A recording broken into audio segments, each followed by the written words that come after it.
एक पिता की भूख। 6 बजे ऑफिस ख़त्म होने के बाद मैं सीधा घर नहीं गया था, क्योंकि मुझे मेरे दोस्त का फ़ोन आया था जिसने मुझे पुरोहित वड़ा पाव की शॉप के सामने माटुंगा में रुकने के लिए कहा था। उसे कुछ शॉपिंग करनी थी, इसलिए उसने कहा था तुम रुकना, साथ में जाएंगे। हम दोनों हमेशा एक साथ ही शॉपिंग करने के लिए जाते थे। उस शॉप के पास पार्किंग के लिए पैरेलली कुछ लोहे के एंगल लगाए हुए थे। मैं उन्हीं पर चढ़कर बैठ गया और अपने दोस्त का इंतज़ार करने लगा। एक 70-72 साल का बुजुर्ग आदमी, आंखों पर मोटे कांच वाले चश्मे, मैले धोती और कुर्ता पहने मेरे पास आया। क्योंकि मैं लोहे के एंगल पर 3-4 फुट ऊंचाई पर बैठा था, उसने मेरे घुटनों को छुआ और बोला, बेटा, एक वड़ा पाव खरीद कर दे दोगे तो बहुत अच्छा होगा, बहुत ज़्यादा भूख लगी है। मैंने जब उस बूढ़े आदमी की तरफ देखा तो वो मुझे रोज़ाना दिख रहे भिखारियों में से नहीं लगे। उन्हें देखकर ऐसा भी नहीं लग रहा था कि वह हर दिन भीख मांगते होंगे। ऐसे अचानक किसी बुजुर्ग ने मेरे पैरों को हाथ लगाया तो मुझे बहुत अजीब महसूस हुआ। मैं तुरंत एंगल से कूदकर नीचे खड़ा हो गया। मैंने अपनी जेब में हाथ डाला और 100 रुपये निकालकर उस बुजुर्ग को देते हुए कहा, अंकल, आपको भूख लगी है तो ये लीजिए कुछ पैसे, कुछ खा लीजिए। बुजुर्ग ने कहा, नहीं बेटा, पैसे मत दो, बस एक वड़ा पाव लाकर दे दो, उतना ही बस है मेरे लिए। ठीक है, मैं लेकर आता हूँ, आप यहीं बैठिए। कहकर मैं पुरोहित वड़ा पाव की दुकान में गया और एक वड़ा पाव खरीद कर लाया और वो बुजुर्ग को दे दिया। बुजुर्ग नीचे बैठकर वड़ा पाव खाने लगे। मेरी तरफ देखकर वो बोले, ऊपर मत बैठो, गिर जाओगे, यहाँ बैठो मेरे पास, कोई साथ बैठेगा तो मुझे भी 2 निवाले अच्छे से खाए जाएंगे।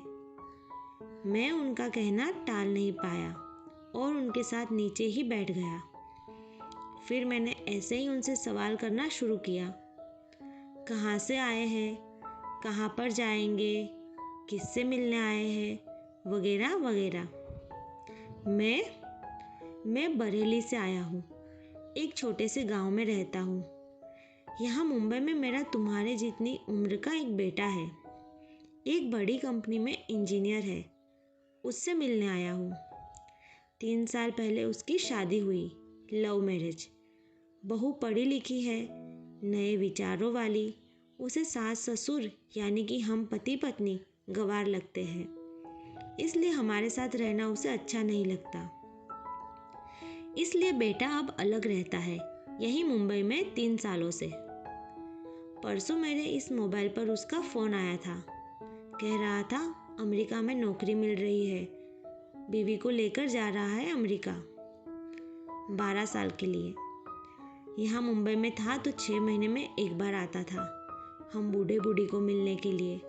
अब इतने दूर परदेश जा रहा है, एक बार मिलने के लिए आओ बोला तो अब समय नहीं बचा है, परसों फ्लाइट में बैठकर जाना है कहता है।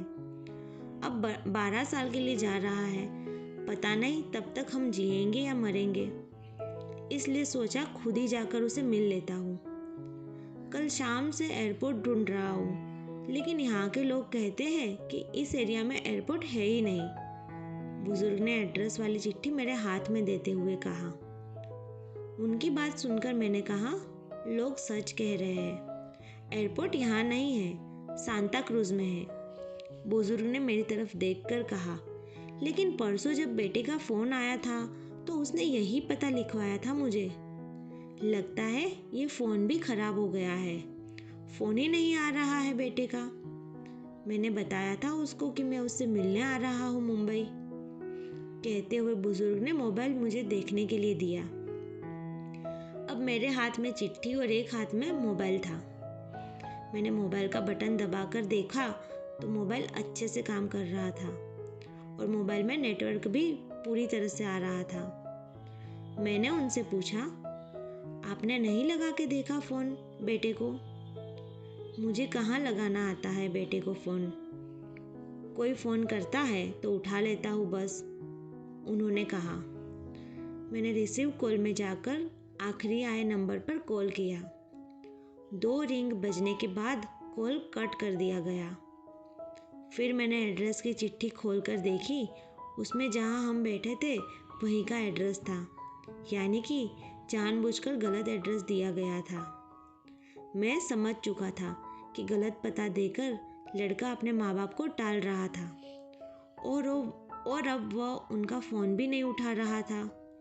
मुझे ये भी मालूम पड़ चुका था कि वह जिस प्लेन में सवार हो चुका था वह प्लेन कभी भी उसके माँ बाप के दिशा में उड़ने वाला नहीं था। तब तक मेरा दोस्त वहाँ आ गया और बोला, चलो शॉपिंग करने चलते हैं। मैंने उसे 2 मिनट रुकने के लिए कहा और मैं बुजुर्ग की तरफ देखकर सोच में पड़ गया। मैं समझ नहीं पा रहा था कि अपने बेटे की तरफ से होने वाले धोखेबाजी को ये बुजुर्ग समझ नहीं पा रहे थे या फिर खुद का बच्चा उनके साथ ऐसा व्यवहार कर सकता है, ये वो स्वीकार नहीं कर पा रहे थे। मैंने बुजुर्ग से कहा, अब तक तो आपका बेटा जिस प्लेन में बैठा है वह उड़ चुका होगा। मुझे नहीं लगता कि अब आपकी उससे मुलाकात हो पाएगी, इसलिए अच्छा यही होगा कि आप वापस अपने घर लौट जाएं और आंटी भी आपका इंतज़ार कर रही होगी। मेरी बात सुनते ही अगले क्षण उनकी आंखें भर आई। आंसू भरी आंखों से वह मेरी तरफ देखने लगे। घर जाने के लिए भाड़े के पैसे देते हुए मैंने उनके हाथ पर हाथ रखा और पूछा, अंकल, मैं कब से आपके हाथों में ये डब्बा दिख रहा हूँ? क्या है इस डिब्बे में? बेसन के लड्डू है। मेरे बेटे को बहुत पसंद है। उसकी माँ ने भेजे हैं, उसके लिए खुद बनाकर, बुजुर्ग ने कहा। किसी खंजर से मेरे दिल को चीरकर मेरे अंतःकरण को लहूलुहान कर दिया हो, ऐसी मेरी हालत हो गई। मैं निशब्द होकर बुजुर्ग की तरफ देखता रहा और वहीं बैठा रहा। ये भाई चल ना, देर हो रही है। मेरे दोस्त की आवाज़ कानों में पड़ती तो मैं होश में आया और ऐसे ही उस भीड़ में उसके पीछे पीछे चलने लगा। घर पहुंचकर आधी रात तक मैं सो नहीं पाया। रह रहकर एक ही सवाल मेरे मन में उठता रहा था।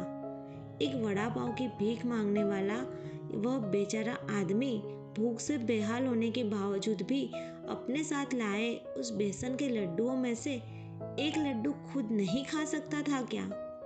अपने बेटे से इतना प्यार। स्टोरी कैसी लगी कमेंट में ज़रूर बताइएगा। वीडियो अच्छी लगी हो तो लाइक और शेयर ज़रूर करें। चैनल पर नए हैं तो सब्सक्राइब करना बिल्कुल ना भूलें।